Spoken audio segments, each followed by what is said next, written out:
Then rank as either secured or unsecured creditors in case the company is actually liquidated. So they basically have a right to rank as either secured or unsecured creditors. Secured in this sense that if you are the debenture holder who has basically charged the assets of the company, you'll be ranked among the secured creditors. If you are the debenture holder who hasn't charged any asset of the company, you'll have a right to rank as unsecured creditor of the company, Then there's something known as a debenture trust deed. So a debenture trust deed. What we mean by a debenture trust deed, it is simply that document under which a person known as a trustee is appointed to safeguard the interest of the debenture holders in the company. So what you have to get or understand as a debenture holder, basically you are just an investor in the company. Or your expectation at the end of the day is basically for you to be able to get interest from the company.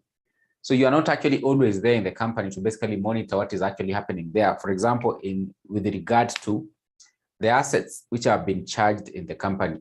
So since you have secured them, you've charged them, you're not there basically to always confirm whether these assets are actually being maintained or they are not actually being maintained, such that if you want to recover your money by using those particular assets or by selling them off, you can get value for the asset. So to safeguard this particular interest, debenture holders who are simply investors in the company can actually be able to come together and actually appoint a person known as a trustee. So this trustee basically will be safeguarding the interest of the debenture holders on behalf of all of them. In this case, by ensuring, for example, if there are motor vehicles charged in the company, they are well secured. So this trustee can always visit the company, check on these particular assets, whether they are still in existence, just for the interest of all the other debenture holders. So this trustee will act as a person appointed among the debenture holders to safeguard the interest of the debenture holders in the company. Since they are not actually always there to check what is happening in the company in terms of, for example, the assets charged, this trustee, the representative, can actually be able to do such on behalf of the other debenture holders. So what we mean by a debenture trust deed, it is simply that document under which a person known as a trustee is appointed to safeguard or protect the interests of the other debenture holders of the company. So they can't be able to choose one among themselves just to be like their representative or their watchdog in the company for their interest in the company. If there are buildings which have actually basically been charged, it simply means that this particular trustee will be able to ensure these buildings are actually under well or good maintenance. They are being painted, they are being well maintained, such that if these debenture holders at any point the company fails to pay the principal amount and interest, they can actually be able to get the value for that asset. They can sell it off and actually recover their money from the company. Because if they just leave, it simply means that those assets will not actually be well maintained by the company. There's no one to be able to check it on their behalf. So in such a case, under this particular document, they can actually be able to appoint a person known as a trustee to be able to act on their behalf. So part of the contents in this particular debenture trust deed, it will basically just detail the particulars to do with the debenture. For example, it will clearly indicate the debenture face value or the debenture par value will actually be found in the debenture trust deed. It will actually basically indicate that a trustee has been appointed to act on behalf of the other debenture holders, because you are saying it's the document under which this trustee is actually appointed. It will clearly indicate, for example, the interest that is being paid under that particular debenture. So what is the interest that is being paid to the debenture holders under those particular debentures? It will actually also clearly indicate that a charge has been created over the assets of the company. So failure to which for the company to be able to pay the principal amount and interest, the charge can actually be taken over by the trustee who is acting on behalf of the other debenture holders, So those will be parts of the contents of this particular document we are calling a debenture trust deed. It simply just details that particular debenture. And most importantly, it clearly indicates the fact that there has actually been an appointment of a trustee to act on behalf of the other debenture holders or other investors who have invested money in the company in the name of debenture holders, That is what we mean by a debenture trustee. So those are the contents. It clearly details that particular debenture that has actually been issued out to the debenture holders. For example, what is the par value? What is the face value? What is the interest under that particular debenture? Is there any asset that has been charged in the company under the debenture? Who is the trustee? Or basically, it clearly indicates the fact of the appointment of a trustee to act on behalf of the other debenture holders, That is what we mean by a debenture trustee. So if you check your notes, you'll be able to get it very clearly. You'll be able to see it. It's actually just in your notes under debt capital. So the last thing I want us to look at is what we call priority of charges. Priority of charges. I think at this particular point, when I mention a charge, you should actually clearly or simply understand in a simple way what the teacher is meaning when he mentions a charge. What we mean by a charge, it is simply that asset in the company which has been used as a form of security for the debenture holders. When I mention a debenture holder, most obviously, it should actually be very easy for you to be able to understand. A debenture holder is someone who has lent money to the company or has acquired what we call a debenture in the company. A debenture, basically, it is simply an authentication clearly indicating that you've lent money to the company as a debenture holder. And of course, your expectation is to get what we call principal amount and interest. That's why basically the topic is known as debt capital. The company is basically raising money through borrowing, and any lender of money to you, whether it is a bank or who, most obviously the expectation for this particular person is for him to be able to get what we call interest. So therefore, when I mention a debenture holder, it should actually be very easy for you to be able to understand. When I mention a charge, if you go to a bank and basically borrow money, of course, they tell you to bring a security. The same case, if the company is raising money through debt capital, these debenture holders who are lending money to the company, they'll charge the asset of the company. So what we mean by priority of charges, it simply means that how do you prioritize charges? Of course, you've already looked at the types of charges. We've said you can have what we call a floating charge, and we actually expounded on it previously. We even looked at the advantages of a floating charge and disadvantages. We also said we have another charge known as a fixed charge. If you can remember very well, and if you are in this particular class, the teacher said under fixed charges, we have two kinds of charges. We can have a legal fixed charge, and we can have what we call an equitable fixed charge. So under fixed charge is simply whereby we said that this is actually basically a charge on a specific asset of the company. It is very specific. And of course, we said the company won't just deal in the asset or basically use the asset anyhowly under this particular charge without having to consult the debenture holders. But we said under floating charge, we said it is not really on a specific asset. Basically, it will settle or crystallize in case, for example, the company actually defaults. So therefore, it is simply a charge that hoovers over an asset until there's actually an occurrence of an event that causes it to settle. When it settles, we say it has turned from just being a floating charge, it has become very specific. It has become a fixed charge. So therefore, we said under fixed charges, if you can remember very well, we said we can have a legal fixed charge and we can have an equitable fixed charge. So legal fixed charge, it is simply where we said, legal fixed charge, it is simply where we said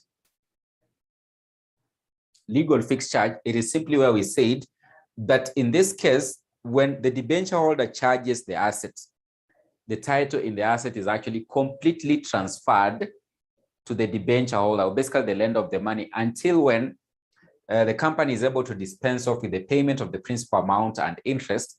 That's when basically the asset or the charge basically reverts back to the company. Then equitable fixed charge, this is simply how we say that the chances are 50-50. There's no complete transfer of the asset unless maybe the company actually defaults on payment. That's when now basically the lender or the debenture holder can take a step to take over the asset. So when you talk about priority of charges, what we mean, for example, if there is a charge on one asset, there are two charges on one asset. For example, you have a floating charge on that particular asset and you have a fixed charge on that particular asset. How do you prioritize them? For example, if the company has defaulted, how do you prioritize them? Do you pay first a floating charge or you pay first a fixed charge? That's what we mean by priority. How do you priority? What is the priority? For example, if you have two charges over the same asset, do you settle first a fixed charge, or do you settle first a floating charge? Do you settle first a legal fixed charge, or do you settle first an equitable fixed charge? So what you need to know about priority of charges, what you need to be able to know about priority of charges. So the first point you can just actually be able to get is that what you need to know is that fixed charges, you can just say, generally, fixed charges will rank in priority to floating charges. Generally, fixed charges will rank in priority to floating charges. Will rank in priority to floating charges. To floating charges. So that is the first point. The next point is legal fixed charges. Legal fixed charges will rank in priority to equitable fixed charges. Equitable fixed charges. The next point you need to be able to know is that a floating charge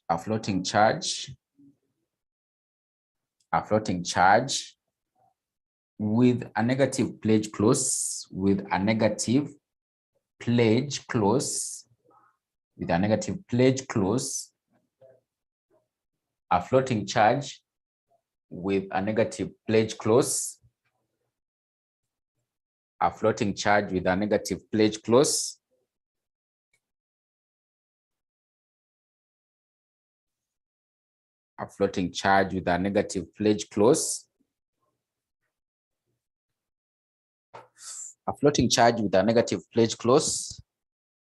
a floating charge with a negative pledge clause,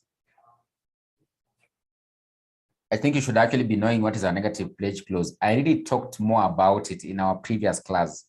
So you should be, and we even did a question about it. So a floating charge with a negative pledge clause will rank in priority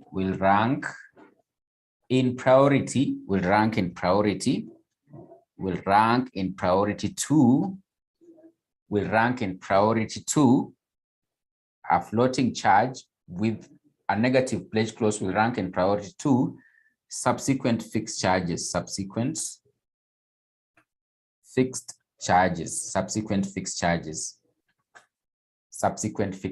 So this simply means that if there is an asset that is actually basically under a floating charge, and of course they have included a negative pledge clause, even if you create subsequently a fixed charge over the same asset, that fixed charge won't be given priority. Because if you can see the first point, you are saying that generally fixed charges, it doesn't matter when they were created, they'll always rank in priority to floating charges, even if it is subsequently.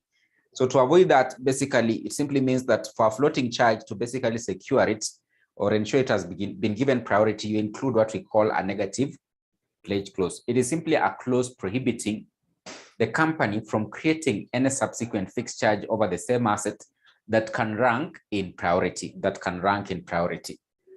So the next point you need to be able to get with regard to priority of charges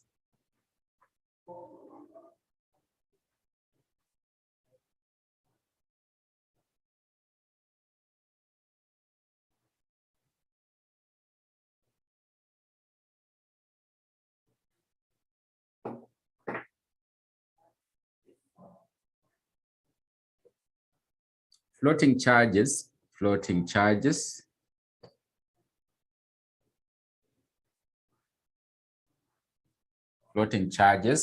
on a specific asset,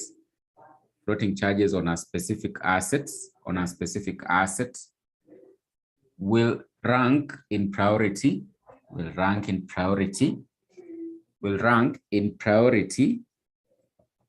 to floating charges on the general assets of the company, on the general assets on the general assets of the company, on the general assets of the company, on the general assets of the company. What we mean by this, for example, if a company has several motor vehicles, so they have, part of their motor vehicles they have is a Mercedes-Benz, they have a Subaru, they have a Ford Ranger, they have a Ford Ranger, they have a Ford Ranger, they have a Toyota, they have so you have Ford Ranger, Subaru, Mercedes-Benz, Toyota, they have a Peugeot, they have a Peugeot. So these are parts of the assets that this particular company has. They have, maybe they have another one. So they have a Volkswagen, a VW, a Volkswagen. So you find that, for example, there's a floating charge on this particular Toyota. There's a floating charge on this particular Toyota. So on that Toyota, we have a floating charge. On that Toyota, we have a floating charge. But now there's another floating charge, or the other floating charges, which are just on the general assets.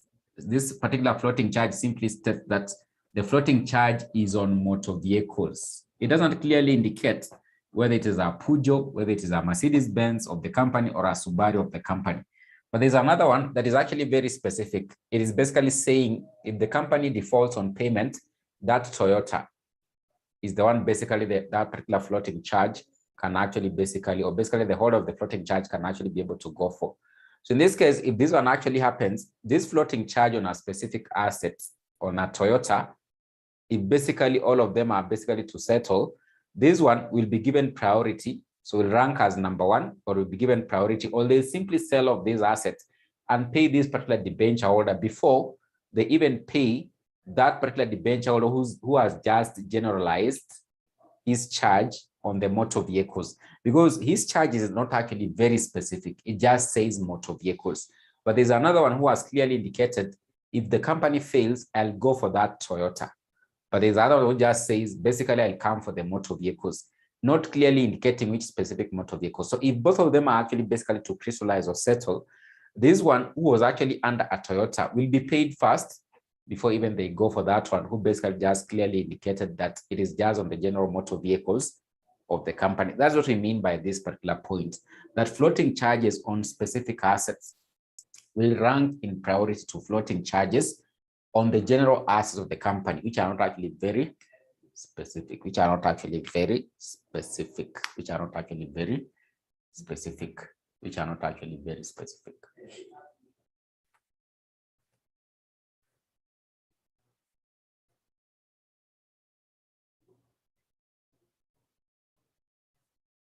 So that is basically what you need to be able to know about priority of charges, or basically how you can rank the charges,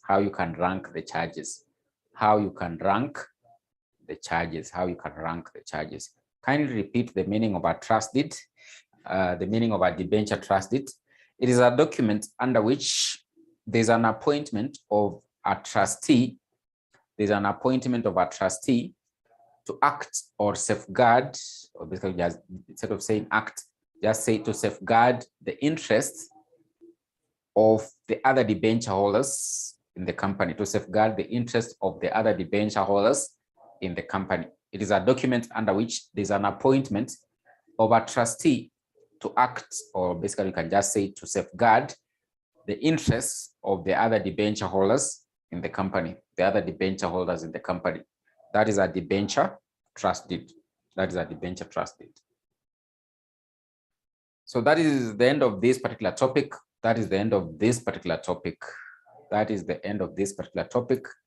So maybe the last thing I could actually be able to mention is that when you are looking at the topic of membership,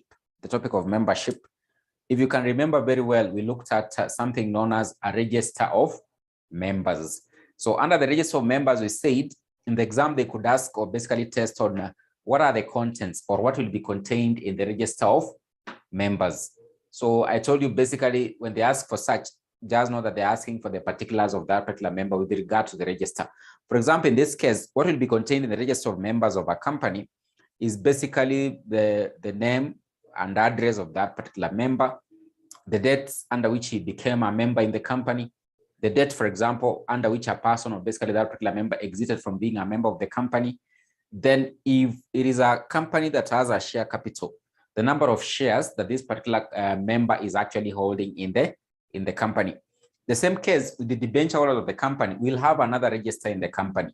So the register will actually be known as a register of debenture holders, a register of debenture holders.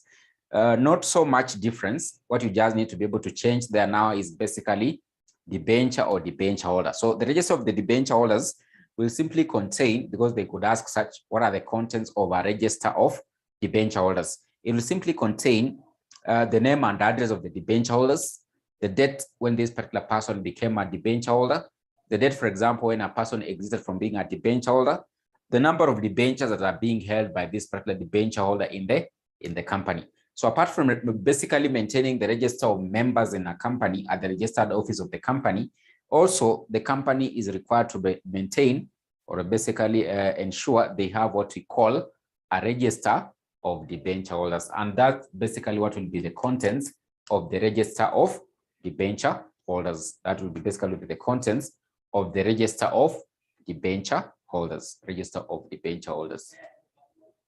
So that is the end of this particular topic. So I want us to start the next topic. So company meetings, Topic, I think number 7 there. Topic number 7 there, company meetings. So I think last time we looked at several questions. So we look at others, but for now, let's focus on a new topic. Let's focus on a new topic.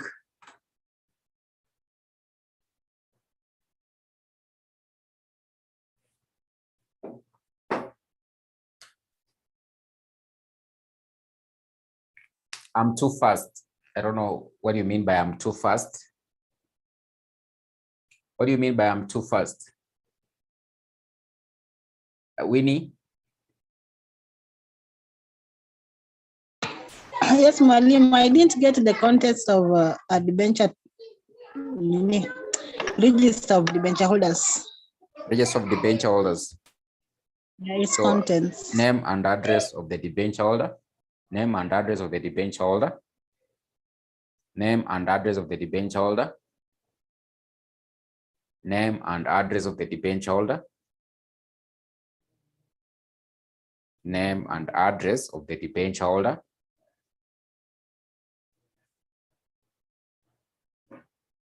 Name and address of the debenture holder. Dates, number 2, dates when one became a debenture holder. Date when a person, just say date when a person became a debenture holder. Date when a person became a debenture holder. Date when a person became a debenture holder. Date when a person became a debenture holder. Date when a person became a debenture holder. Number 3, dates when a person ceased to be a debenture holder. Date when a person ceased to be a debenture holder. Date when a person ceased to be a debenture holder. Date when a person ceased or when he exited from being a debenture holder. Date when a person ceased to be a debenture holder. Date when a person ceased to be a debenture holder. Date when a person ceased to be a debenture holder. Number 4, number of debentures, the number of debentures held by a debenture holder. The number of debentures held by a debenture holder. The number of debentures held by a debenture holder. The number of debentures held by a debenture holder. The number of debentures held by a debenture holder. The number of debentures held by a debenture holder. The number of debentures held by a debenture holder. The number of debentures held by a debenture stakeholder. I think when you've been able to note down, so I think maybe you can now start looking at company meetings.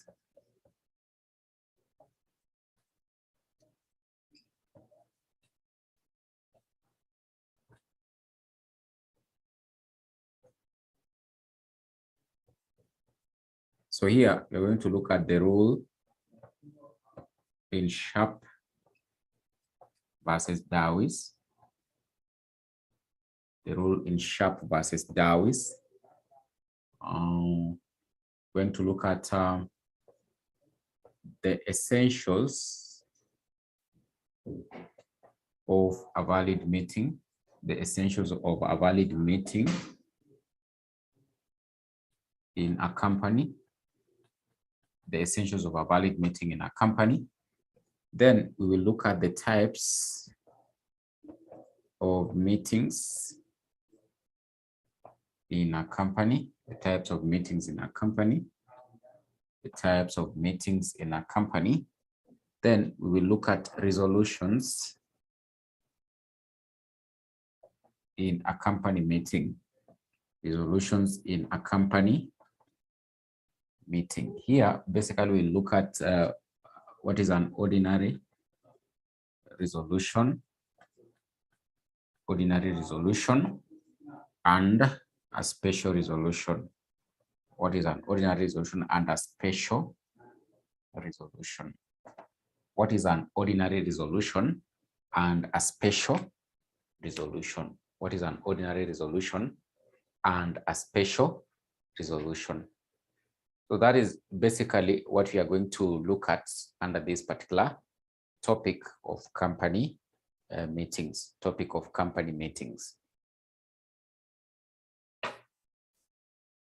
So, so a company will basically have to operate with regard to basically people having to come together, deliberate on matters concerning the company, how it is supposed to be run. So it will not just be there. So there must be at least be some form of assembly of people or the key stakeholders in the company to be able to deliberate on matters concerning the company, on how the company is actually supposed to be run. So in this case, for a company, basically there'll be meetings that will actually happen there. For example, we can have directors having to meet to discuss matters concerning the management of the company. We'll have, for example, the shareholders of the company having to meet to discuss or basically approve certain matters concerning the company. So in short, what we mean is that a company will operate in this way, that all the matters concerning the company, before anything actually happens in the company, there must be at least some form of meeting with regard to the key stakeholders of the company. So that's why we are saying that, for example, at these particular meetings, there'll be the passing or approval of what we call ordinary resolutions and what we call special resolutions. So what we mean by resolution is simply basically decisions taken or basically agreed upon at a general meeting or basically at a meeting of a company. So they can either be the passing of an ordinary resolution, or they can either be the passing of a special resolution. So several meetings can actually happen in a company. We've said, for example, we are talking about members of the company having to meet. So you can have what we call, like, for example, general meetings. We can have an annual general meeting, which I think I've previously mentioned. We can have directors meeting in the company. So we can have a board of directors meeting. We can have creditors. So the other key stakeholders of the company, they can actually be able to meet within the company and discuss matters concerning the company. So they are the key stakeholders of the company. So we can have a creditors meeting in a company. You can have a creditors meeting in a company. So what we mean by company meeting is simply just an assembly of the key stakeholders of the company to deliberate or basically discuss matters concerning the company, more so as to how the company is actually supposed to be run, or basically how it is supposed to carry out its activities. So the company won't just be there.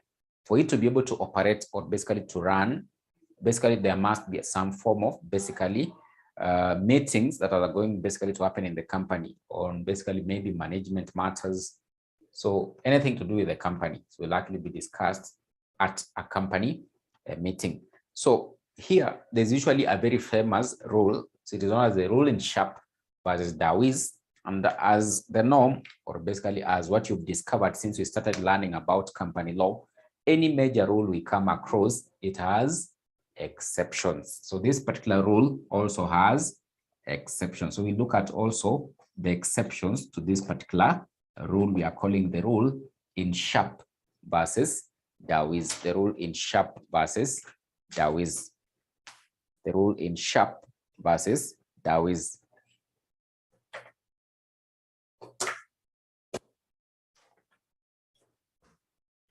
So what this particular rule actually states, it states that for a proper meeting to be convened in a company, it must be held by at least 2 persons. So for a proper meeting to be convened in a company, it states for a proper meeting to be convened in a company, it must be held by at least 2 persons. It must be held by at least 2 persons. So what they mean by this is that for any meeting, or basically for it to be concluded that there was a meeting in a company, there must be an assembly of at least 2 persons. If basically any matter is decided upon by only 1 person, it simply means that that was not actually a meeting to be able to approve or deliberate a matter concerning the company. So it simply states, just the way the teacher said, for a proper meeting to be convened in a company, it must be held by at least 2 persons. So it simply means that it must be 2 or 3 or maybe 4 going up like that, but not actually one person.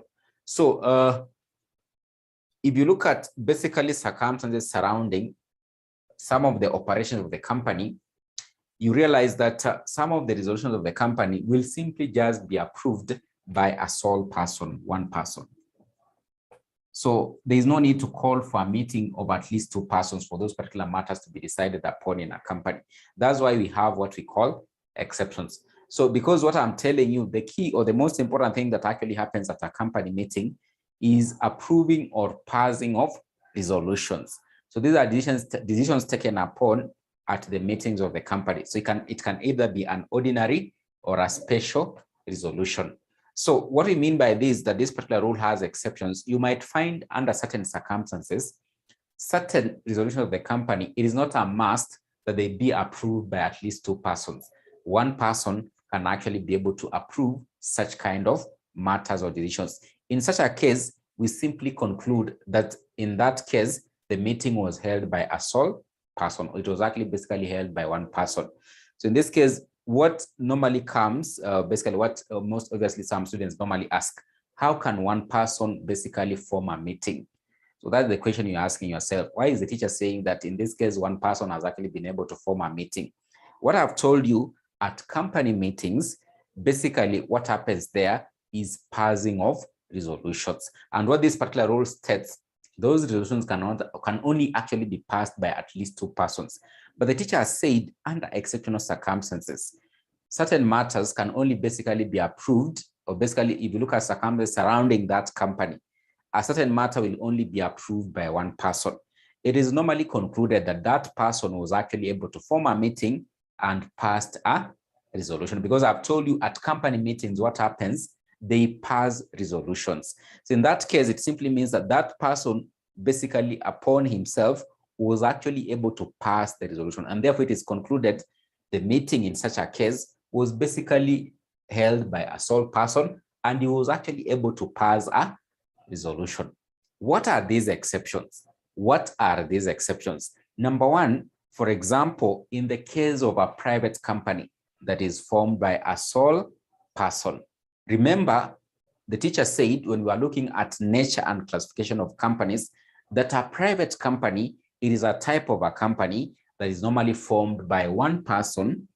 It can be formed by 1 person up to 50 persons. So what we mean by, in this case, this person we are calling, or this friend of ours we are calling Matthew. Matthew has actually been able to form his own private company. In this his own private company, he is the sole member and is actually basically the sole shareholder and is actually basically the sole director. In this case, if Matthew is to pass a resolution, will Matthew go out looking for another member, yet that particular other person is not actually a member in the company? No, Matthew will simply approve all the matters concerning the company, especially what to do with regard to what we call board of directors resolutions. So Matthew will be the sole director, Matthew will be the sole member of the company, Matthew will be the sole shareholder of the company. All the resolutions in that particular company will basically be approved by Matthew. In such a case, we simply basically conclude the meeting was held by the sole shareholder of the company and he was actually able to pass the resolution. So number one exception, in a private company with a sole shareholder who is the sole director of the company, the board of directors meeting in such a case will actually be formed by that sole person or basically sole shareholder who we are calling Matthew. That is an exception to this particular rule that was stated in Sharpe versus Dawes, whereby they were saying it is a must, it should actually be held by two persons, but that is a special circumstance whereby now the resolution in such a case will simply be passed by a sole person. So the teacher has said exception number one, in a private company that is formed by a sole person who is basically the sole shareholder and director, the board of directors meeting in such a company will be formed by one person. I've already explained how basically that particular one person can actually be able to form a meeting simply because he'll be able to decide upon all the matters concerning the board of directors meeting in such a company. For example, in this case, if the bank asks for a resolution or a board resolution that basically approves the opening of a bank account, the only person who will actually be able to conclude that a meeting was actually held is only Matthew, and is the only one who signed that particular resolution. So in such a case, it simply means that Matthew was actually able to form a meeting and he passed a resolution to basically open a bank account for that particular company. That is exception number one. Exception number two. A meeting convened by the order of the court. If the attendance is actually only one person, that person will actually it will be concluded that that particular one person has actually been able to form a quorum. So sometimes in the company, maybe some of the members are basically absconding the meetings. So they want to pass a particular resolution, but the meeting is not actually being called or the meeting is not actually being held. So maybe one of the members goes to the court and he basically concludes that, or basically states to the court that this company has not actually been able to hold an annual general meeting for the last 4 years. It has not actually been happening, and it is mandatory under the law that the company holds an AGM each and every year. So in such a case, if that particular member goes to the court and the court gives out an order, the company should actually be able to call for a meeting, and the other members actually abscond the meeting, it will be concluded that that particular one person was actually able to form a quorum to discuss and basically approve the resolutions of the company. So number two, the teacher is saying a meeting convened by the order of the court. If the attendance is actually only one person or one member, that one member will actually be able to form a quorum. So a meeting convened by the order of the court, if the attendance is a sole person or basically one member, the one member will actually be able to form a quorum. Number three, exception to this particular rule we are talking about, it is also a meeting convened by the order of the registrar of companies. So in such a meeting, if only one person attends, he will be able to form a quorum and of course pass the resolutions of the company.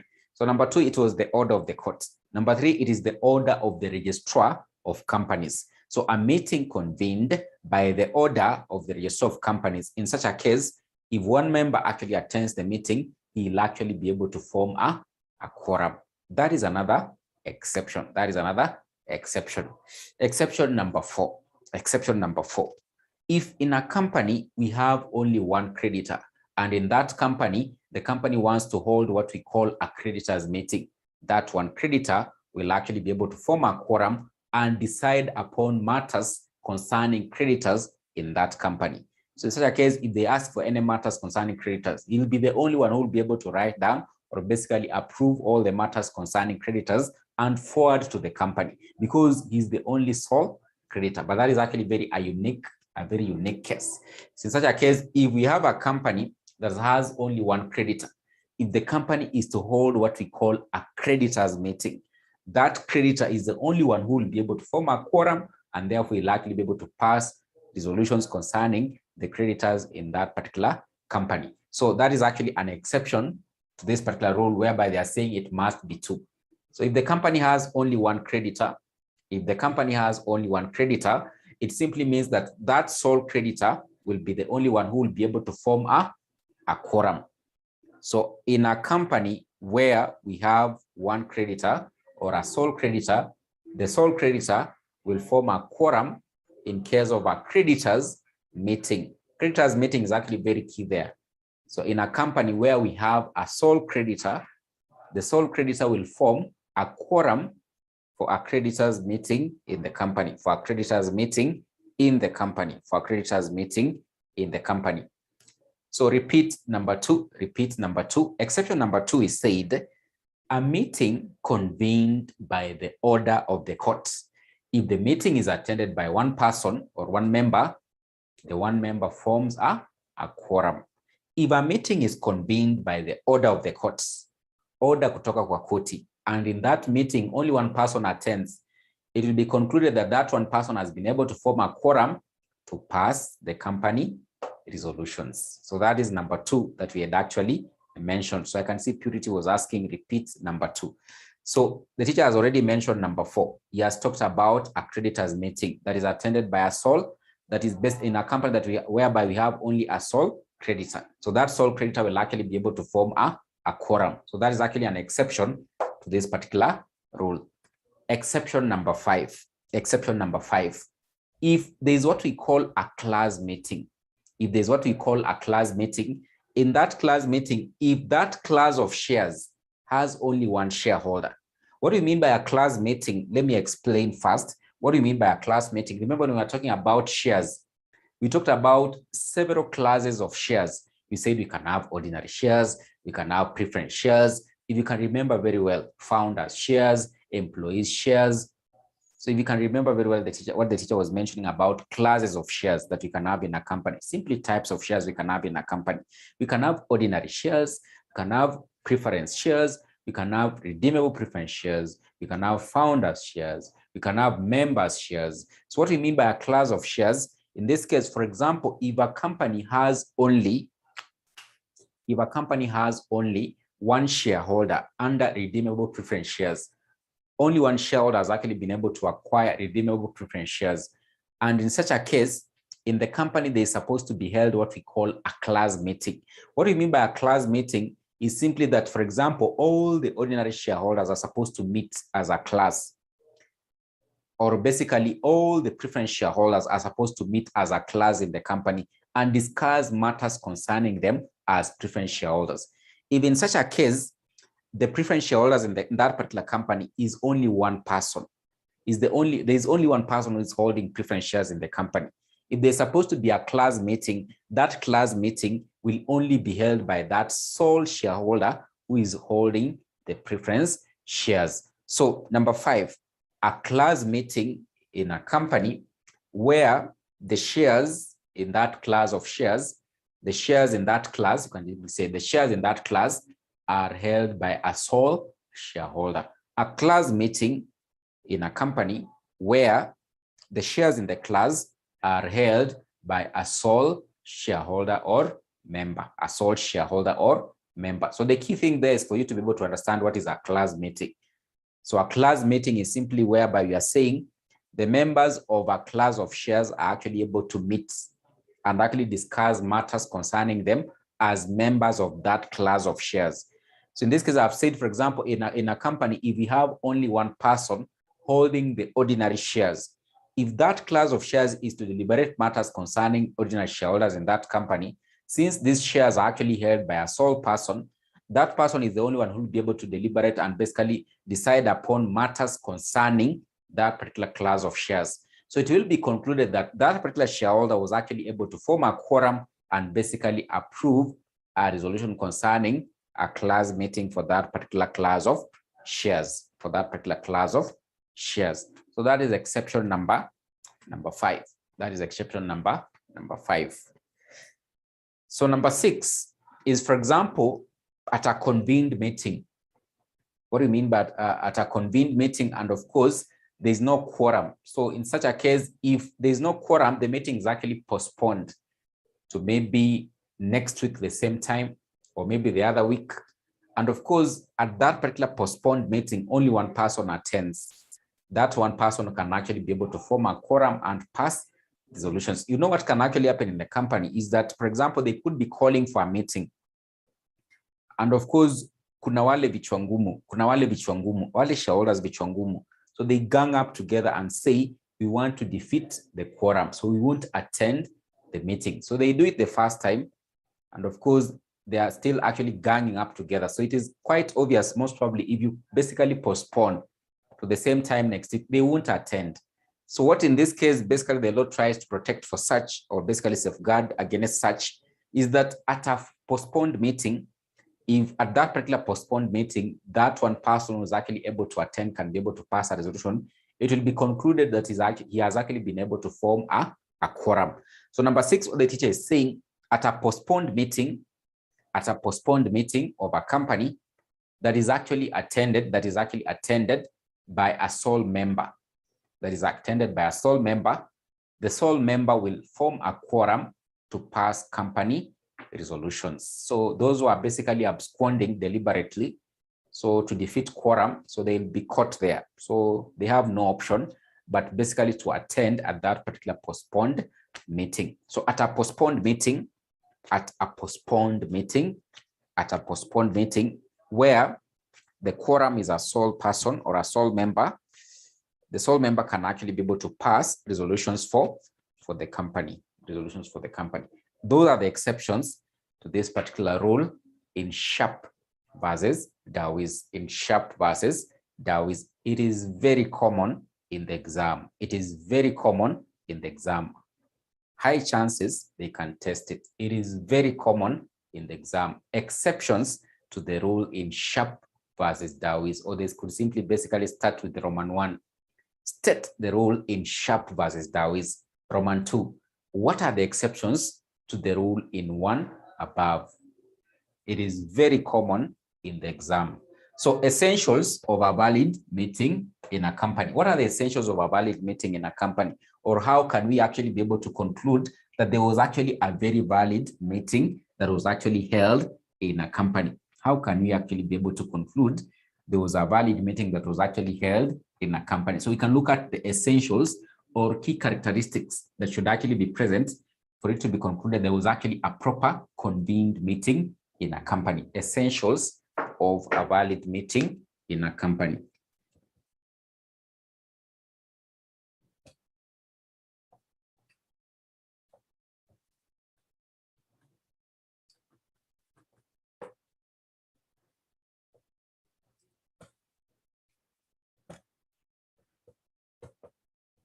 So number 1, the meeting must be convened by the proper authority. The meeting must be convened by the proper authority.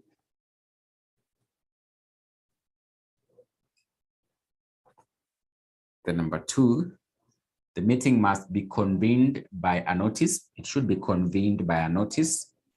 The meeting should be convened by a notice.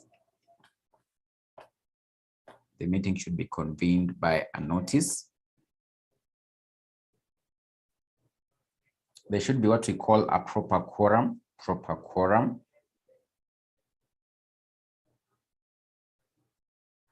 Then the next thing, there should be what we call a proper person as the chair. A proper person as the chair.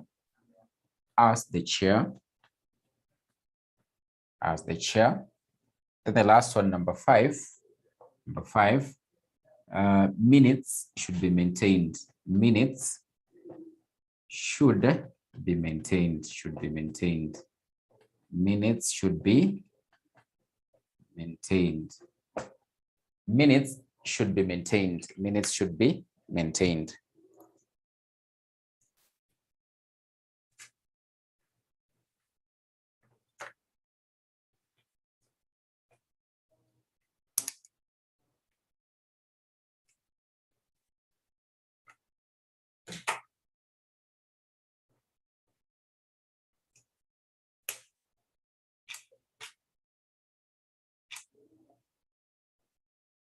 So those are the essentials. Those are the essentials of a valid meeting in a company. Those are the essentials of a valid meeting in a company. The essentials of a valid meeting in a company.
So those are the essentials of a valid meeting in a company. So we are saying that for it to be concluded, there was a proper meeting in a company. There should be it should be convened by the proper authority. So proper authority should have convened the meeting. Number two, there should be a notice. So you don't just wake up and just say there is a meeting. So you're going to hold a meeting. There should be a notice that should be sent out. And then before the meeting is actually held, it should be ascertained that there is actually quorum. So to be able to pass maybe a special resolution or an ordinary resolution. Then in any meeting, you'll hear people saying, who is the chair, leaders or guiders.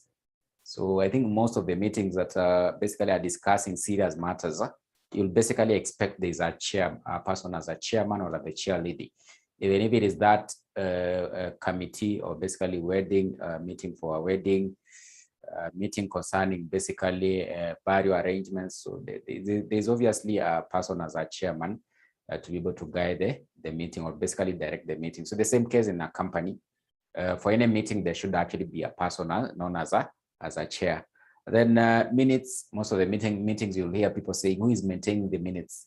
Who is keeping the minutes? Even in that basically meeting for a wedding. So who is maintaining the minutes? And the minutes are actually normally shared later on. So if it is a chairman meeting, so who is maintaining the minutes? Who is the chair lady of this particular chairman? Who is the chairman of this particular chairman? So there should actually be maintenance of minutes, the same case in a company. So that meeting should actually ensure that the minutes are actually being maintained. So what you need to understand is that with regards to the authority to be able to convene a meeting, so the proper authority to be able to convene a meeting in a company, so this is actually very key, you need to understand or basically be able to know.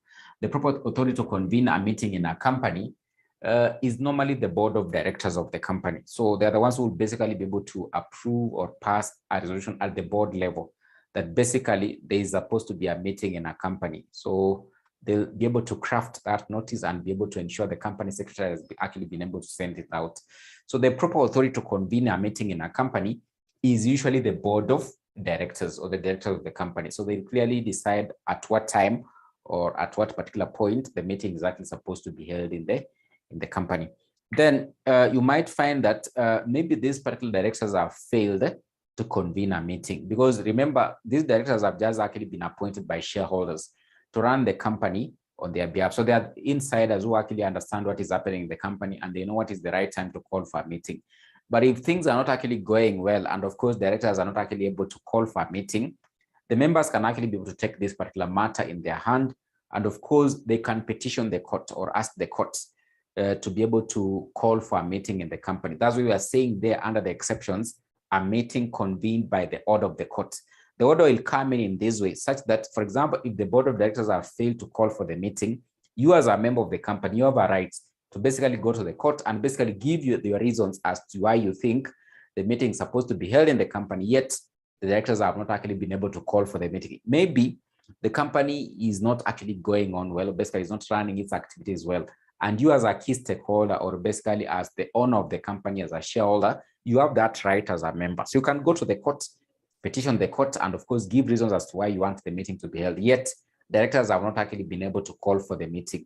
So you can petition the court, and the court basically will give out an order that the company is supposed to hold a meeting. So the mandate lies on the directors or the board of directors, but if they have failed, basically you as a member, you can actually be able to take a step, maybe go to the court, or basically convince the other members. You go to the court, and of course the court will give out what we call a court order for a meeting to be held in the company. So that is basically what you need to be able to know with regard to the proper authority to convene a meeting in a company. So we've said the meeting should actually be convened by a notice or a proper notice. So here, most obviously, maybe what the examiner could test you in this particular area, they could ask, what are the contents of a notice that is issued out by the company, or who are the parties entitled to a notice of a meeting in a company? Who are the parties entitled to a notice of a meeting in a company? So the parties entitled to a notice of a meeting in a company, for example, most obviously are the members of the company. So they have to get a notice of a meeting in a company. Another key party who is actually very important, and you know him, or you know this particular person, it is actually the auditor of the company. So he has a right to notices of meeting in a company. Other parties who are actually also very important in the company are directors. So they have a right to be able to get notices of meetings in a company. So, or we can have basically, for example, like a legal representative to a deceased member of the company. So you've talked about members of the company, auditors, they have a right to get a notice. We have directors, they have to get a notice. So you can have a legal representative, or basically an administrator of an estate of a deceased member of the company. So those are the parties who have a right to attend, or basically not basically to attend, to get a notice of a meeting of a company. So what will be the contents in a notice of a meeting? So most obviously what you'll get there, contents of the notice of a meeting, what you'll get there is the place of the meeting. Place of the meeting should actually be clearly be indicated there. Place of the meeting, place of the meeting. What will actually also be contained there in the notice of the meeting is basically the dates and time of the meeting, date and time of the meeting, date and time of the meeting. Also, you'll actually be able to get there what we call the agenda of the meeting. What are you going to discuss? Are you going just to take tea and mandazi, or basically you're going to discuss serious matters concerning the company, or are you just going to do what we call moshene there, or basically you're going to discuss serious matters? So it should actually clearly be indicated what is the agenda that will actually basically be taking place in the meeting. So that is a key content to a notice of a meeting. Another one is the authority convening the meeting. You'll be able to tell it from the notice. So basically, of course, maybe it will be signed by the chairman of the board down there under the notice, so that people can actually be able to know who is convening the meeting. So maybe just someone from anywhere who's just put a notice, yet there's no any meeting that is supposed to happen in the company. So it will clearly indicate the authority convening the meeting. Maybe it will be signed by the chairman of the board and also the company secretary. So people can actually be able to understand who is actually calling for this particular meeting in the company. So those will be parts of the contents of a notice of a meeting of a company. Such a simple question can actually be tested. So you just need to be very alert and actually be able to understand what will be contained in the notice. So they could ask that one we just discussed, that who are the people entitled to a notice of a meeting of a company? So that is what you need to be able to know under what you are calling notices of meeting, notices of meeting. So quorum, so there must be a proper quorum. So what I mean by a quorum is basically the specific number of people who are actually qualified to be able to attend and actually approve a resolution at a company meeting. So they'll be able to form what we call a quorum. So those basically that's what we mean by a quorum. It is the specific number of qualified persons who are supposed to attend. So a quorum is the specific number of people who are supposed to attend and approve a resolution at a company meeting. So those who are supposed to, a specific number of people are supposed to attend, the specific number of people are supposed to attend and approve a resolution at a company meeting, and approve a resolution at a company meeting.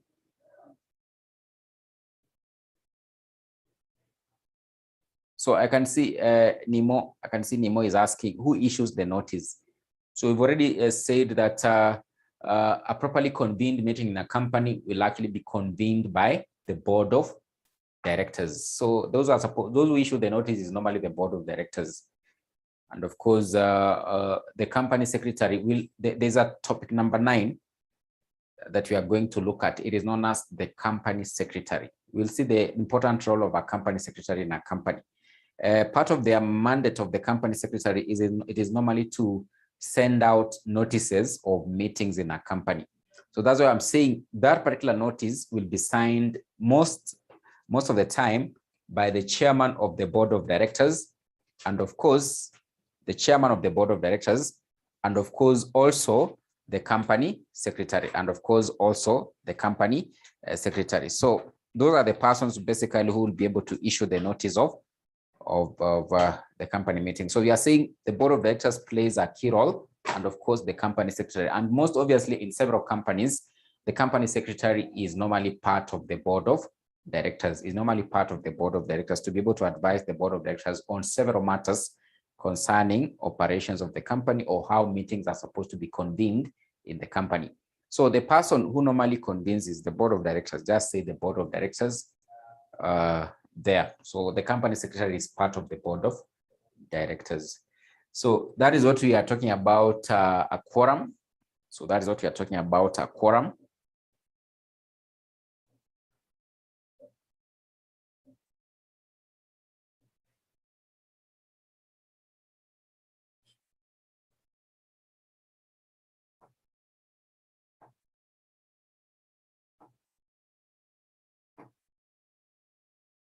That is what we're talking about, a quorum. So there's this one, proper person as the chair,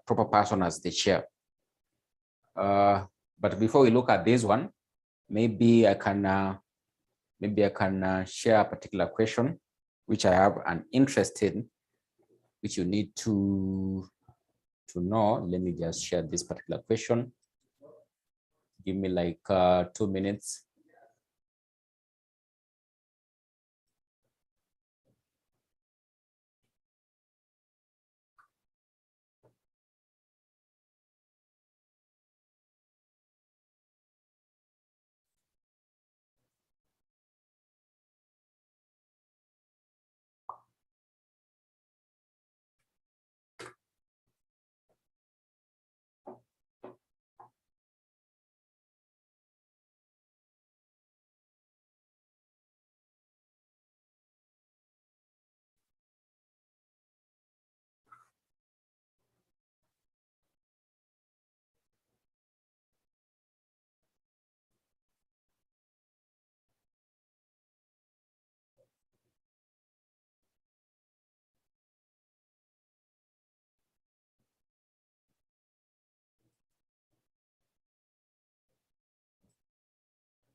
So there's this one.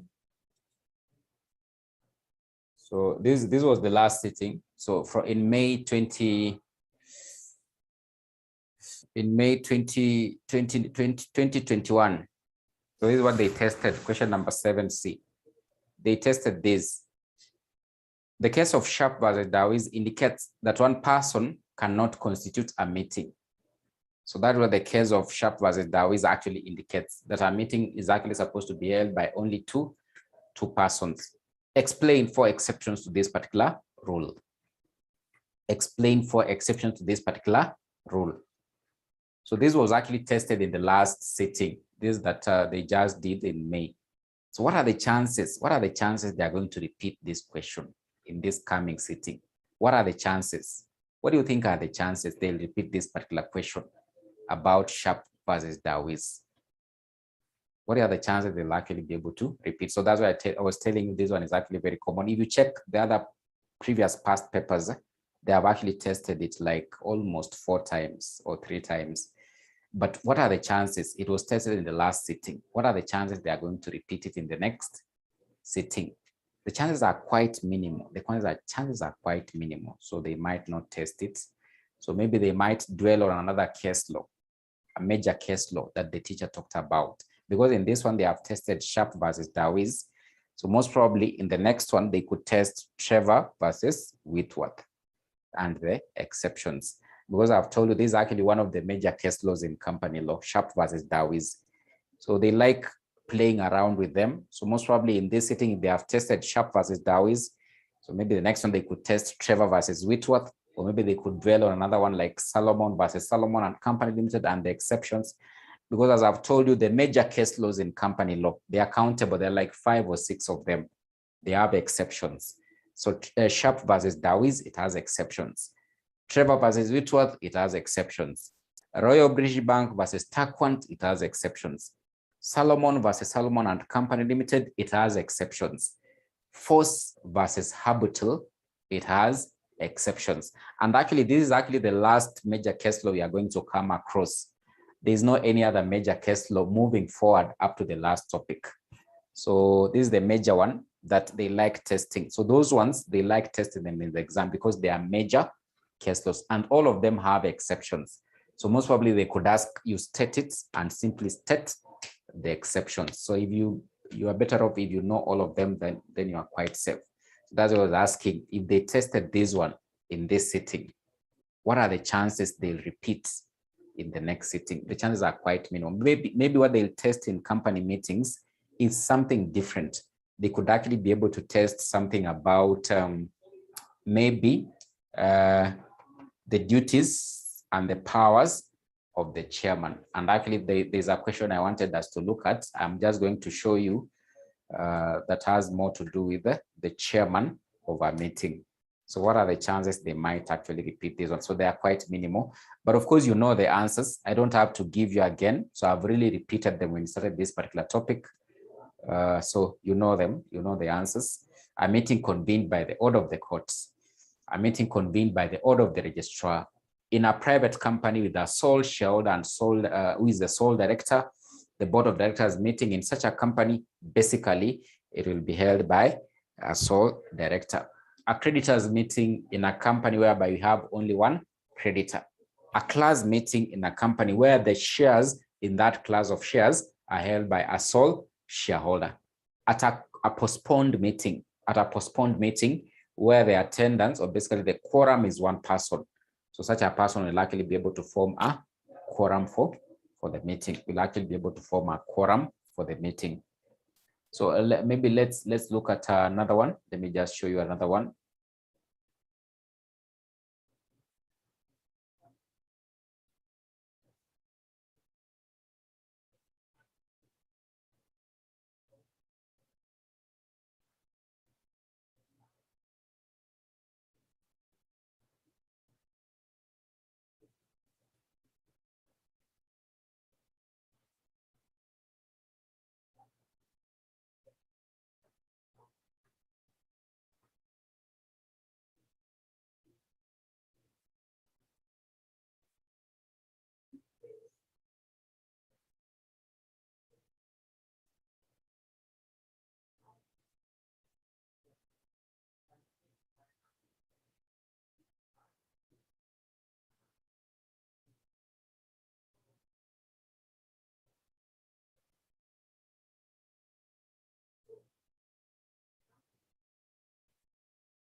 Okay, Mwalimu, Yes. we can check November 2015 question 4. November 2015 question number 4A.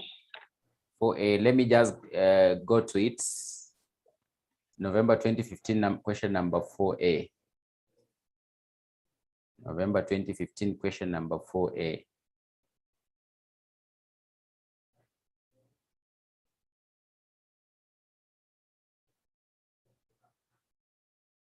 Oh yeah, in fact, you've just gotten the question that I was talking about. Just I told you they can test such simple things. You can see that one, the one that has just been highlighted by our friend there.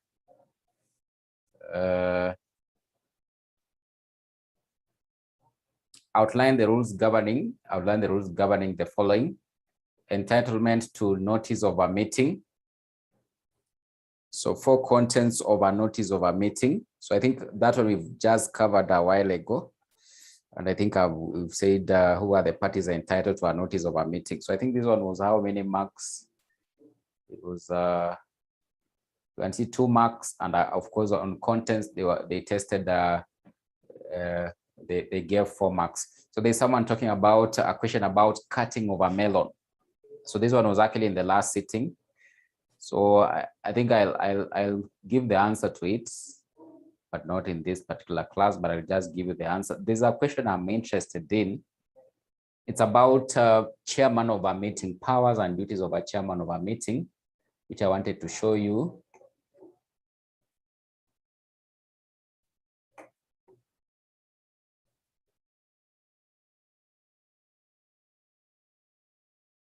So that is the last thing we are going to look at, and we go to sleep. It is a very important question, because I know if they test that one and you have no clue, you'll be knocked off, and probably it can even be 10 marks.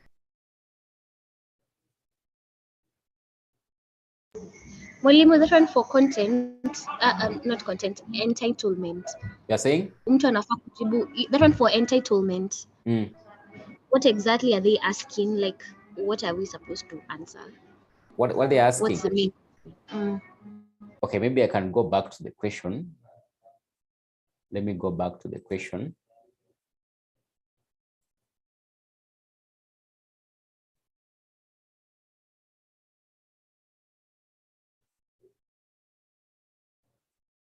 Outline the rules governing the following: entitlement to notice of a meeting. Entitlement to notice of a meeting.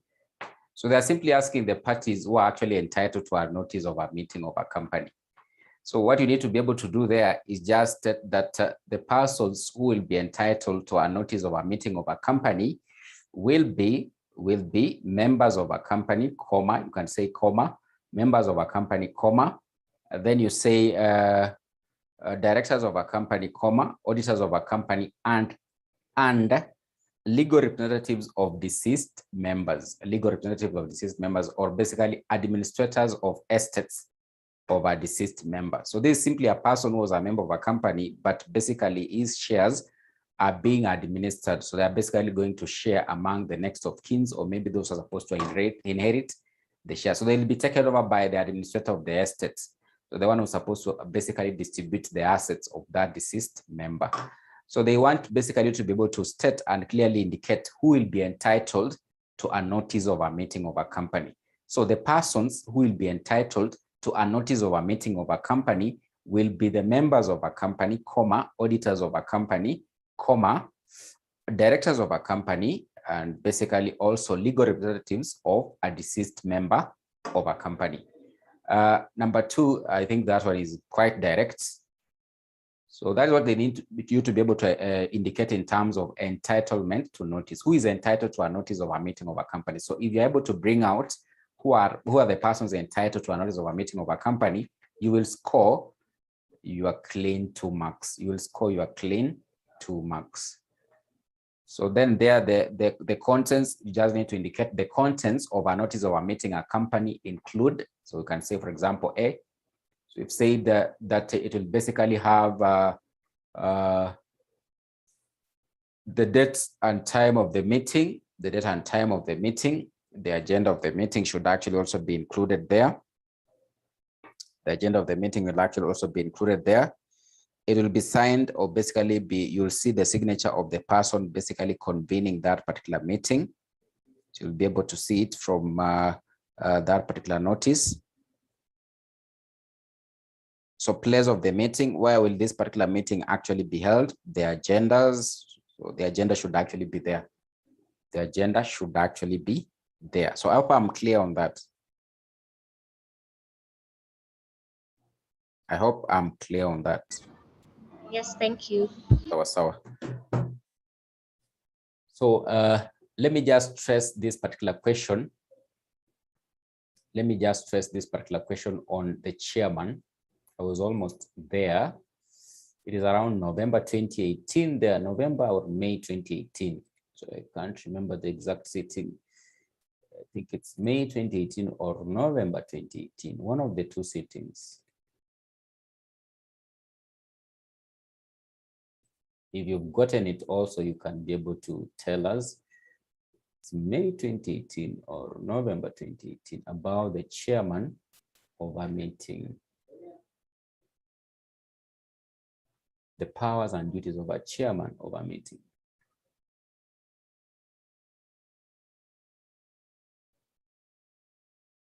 Yeah, I've gotten it. Is November 2018, question number 7A. So let me just show you. It's November 2018, question number 7A. I've just gotten it. So that's one. I hope you can be able to see. It says, in the context of company, in the context, sorry, it's not that one. Question number 7A. With reference to the case of National Dwelling Society versus Sykes, enumerate 5 duties and 5 powers of the chairman of a general meeting of a company. So that is the most common thing they'll be able to test about a chairman of a meeting. So they'll basically look at, they could ask what are the duties, or they could ask what are the powers of the chairman of a meeting. So the duties are basically those ones, basically, for example, outlined as maybe under the statute or under the common law. And then, of course, also we have some powers that the chairman will have. So in several meetings, you'll see the chairman has certain powers. For example, he can actually be able to eject a person who is basically causing disturbance. So he'll bring the meeting to an order. If people are making noise, you'll see maybe the chairman is saying, can we have some order? For example, if there's a person who wants to bring out a point, he'll basically be able to maybe give him a chance to be able to maybe iron out his issues. So those are some of the powers you can actually be able to see on a chairman in each and every meeting. Then, of course, also this chairman in any meeting, he'll actually be able to have what we call the power to adjourn the meeting. So he can actually be able to basically declare that the meeting has been postponed up to maybe next week or maybe a particular date in future. But what I want us to capture first are what are the duties of a chairman of a meeting. So you can actually be able to summarize them somewhere. You can actually be able to summarize them somewhere. The duties of a chairman of a meeting, the duties of a chairman of a meeting.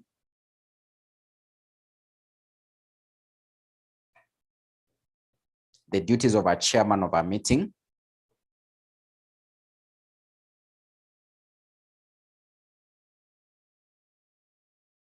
So number one, to satisfy himself that the meeting, has been properly convened. To satisfy himself that the meeting has been properly convened. To satisfy himself that the meeting has been properly convened. To satisfy himself that the meeting has been properly convened.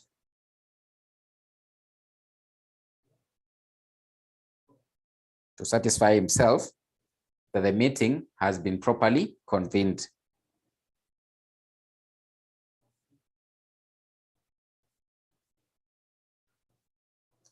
Properly convened as per the articles or the statutes, as per the articles or statutes, as per the articles or statutes, as per the articles or statutes, as per the articles or statutes. Then number 2,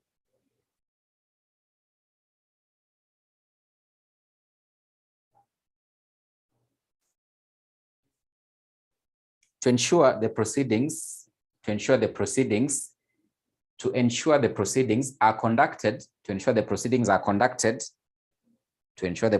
conducted in accordance with the rules governing the meeting. To ensure the proceedings are conducted, to ensure the proceedings are conducted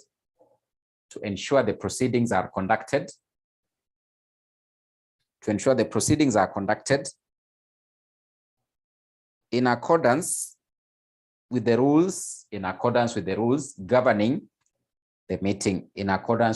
governing the meeting. To ensure the proceedings are conducted in accordance with the rules governing the meeting.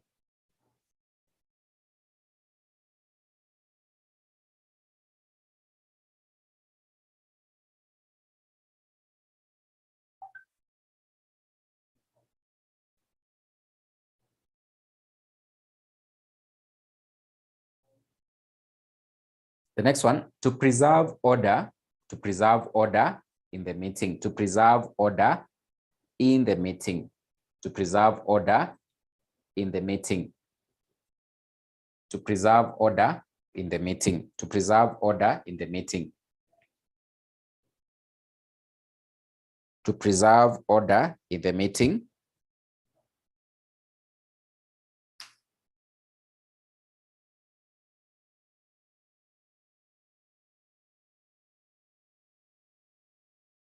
To preserve order in the meeting. The next one, to ensure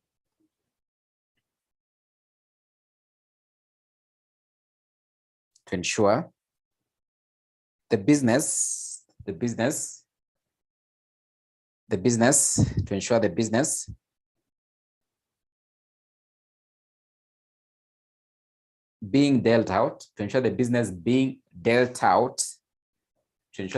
being dealt out, is as per the agenda.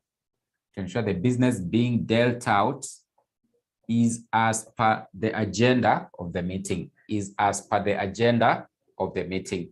Is as per the agenda of the meeting. Is as per the agenda of the meeting. Is as per the agenda of the meeting. Is as per the agenda of the meeting.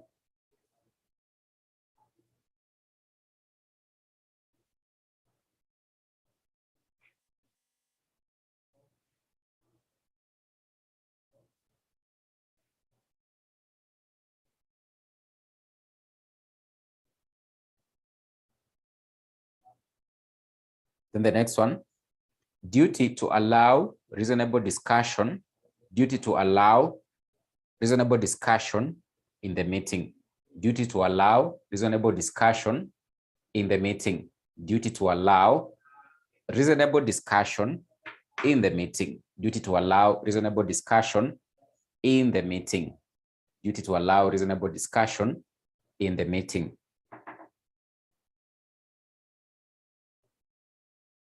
Duty to allow reasonable discussion in the meeting. So the powers, you can state the powers of the chairman, the powers of the chairman, the powers of the chairman. So number 1,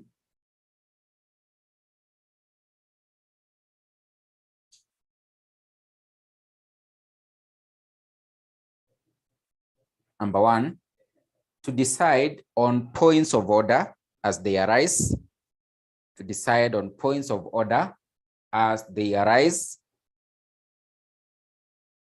To decide on points of order as they arise. To decide on points of order as they arise.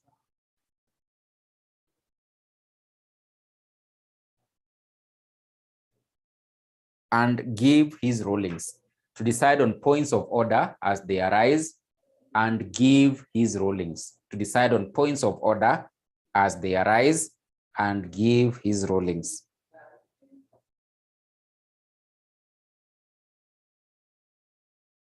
to decide on points of order as they arise and give his rulings. Number 2, to cast his votes in good faith. Number 2, to cast his vote in good faith when there is equality of votes. In this case, is like the tiebreaker. To cast his vote in good faith. To cast his vote in good faith. To cast his vote in good faith.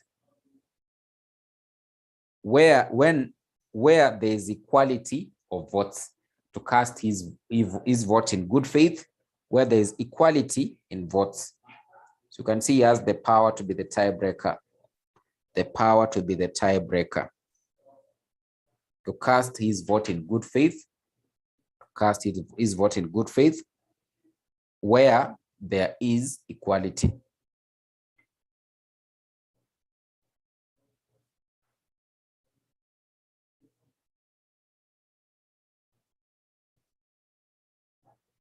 The next one.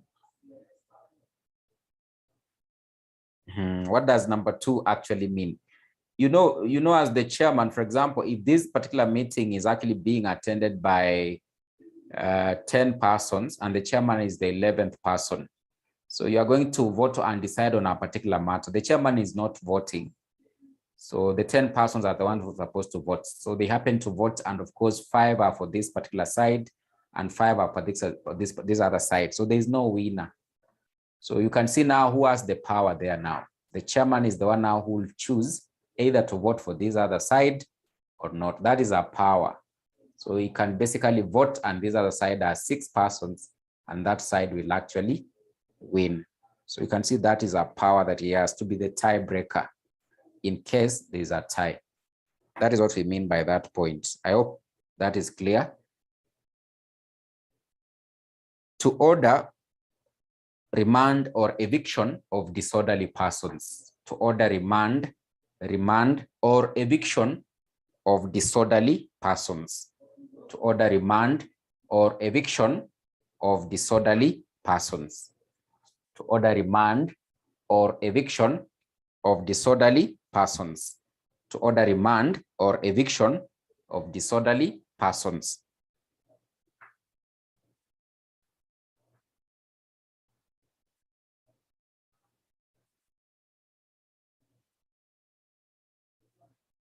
To order remand or eviction of disorderly persons. The next one, to order removal of a person who has no right to attend the meeting. To order removal of a person who has no right to attend the meeting. To order removal of a person who has no right to attend the meeting. To order removal of a person who has no right to attend the meeting.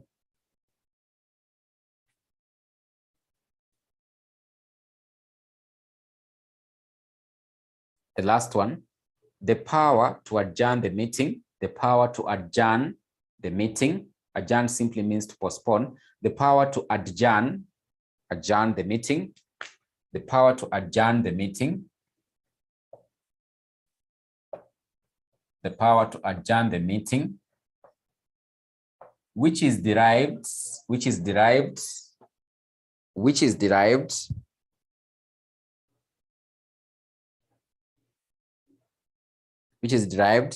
the meeting itself. Which is derived from the meeting itself. The power to adjourn the meeting, which is derived from the meeting itself. Which is derived from the meeting itself.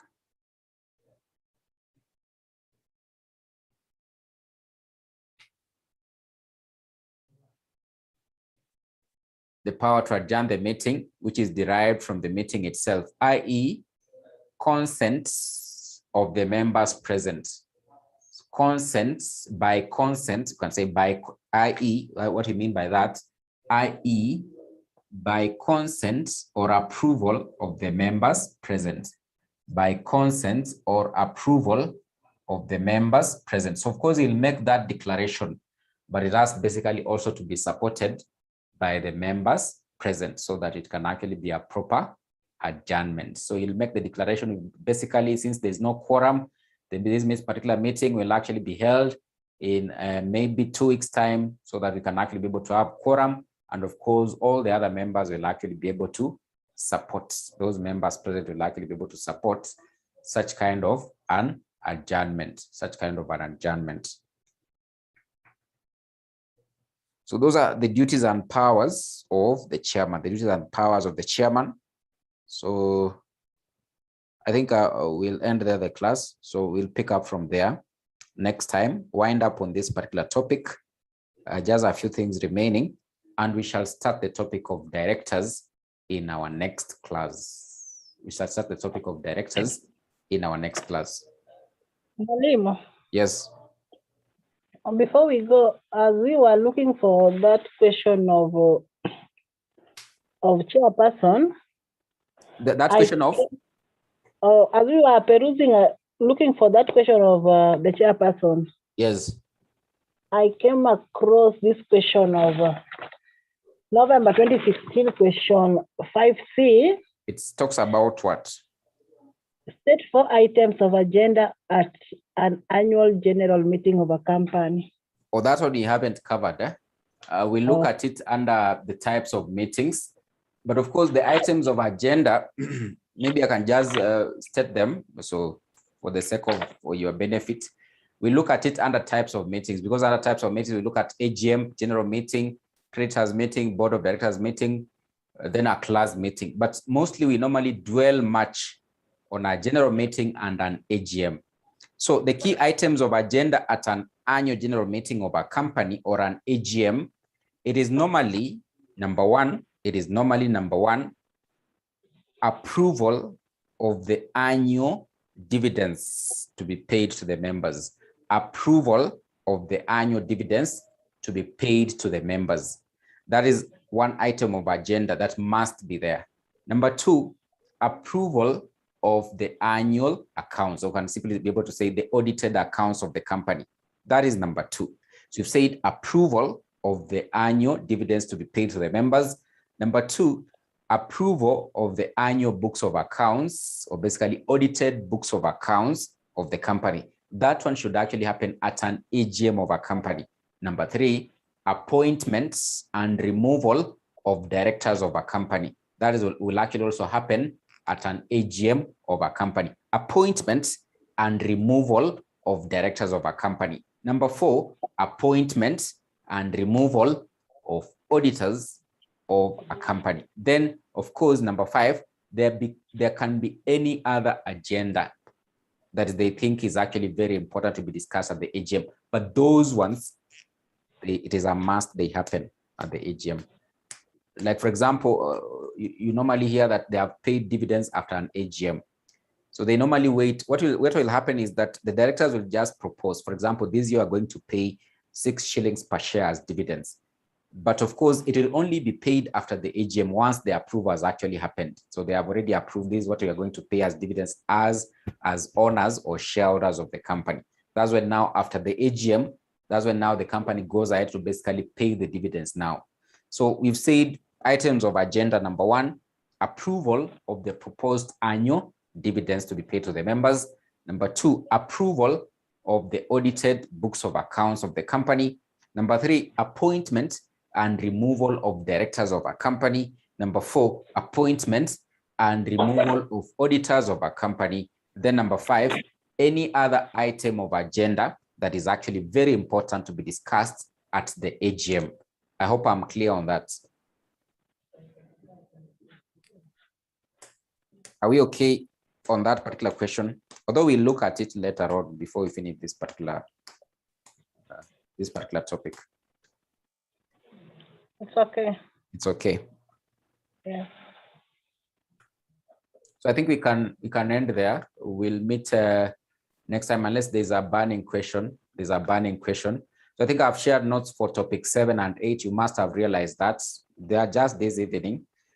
So we'll wind up with topic 7 and of course start topic 8 in our next class. So we are going to move a bit faster. So don't afford to miss a class. Try your best. Even if you don't have time, try your best to ensure you attend the classes, because if you miss, then now when we start doing the revision or when the exam is almost near, there'll be some form of fear. So, and of course, you don't have to fear. So these are very easy paper. And of course, I can assure you, if you are well prepared in company law, and this experience I've had, something surprisingly, in company law, when you're in the exam room, so you'll see some of the students who are sitting for the exam, after like 1 hour or 1.5 hours, they are leaving the exam room. So they have finished the paper. So I can assure you, if you are one of them who prepared so well, you'll actually be able to finish the paper very early. And it's actually a very easy paper. It's not a hard paper. You just have to basically ensure you have some form of confidence.